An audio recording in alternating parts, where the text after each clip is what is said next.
நீங்கள் என்ன சொல்ல வந்திருக்கீங்கன்னா, நான் ஒரு கொள்ளைக்காரன், உங்கள் பேங்கில் கொள்ளையடிக்க வந்திருக்கிறேன்.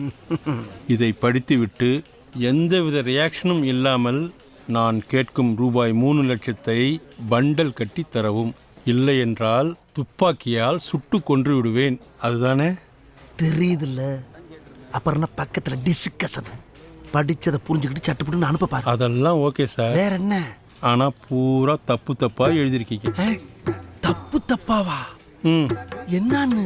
கொள்ளைக்காரனுக்கு வெள்ளைக்காரன் எழுதியிருக்கீங்க, பேங்க்குக்கு பேக்குன்னு எழுதியிருக்கீங்க. ஐயா, கொள்ளையடிக்க வந்திருக்கிறன்றதுக்கு வெள்ளையடிக்க வந்திருக்கிறேன்னு எழுதியிருக்கீங்க. எது வெள்ளையடிக்க வந்து என்ன?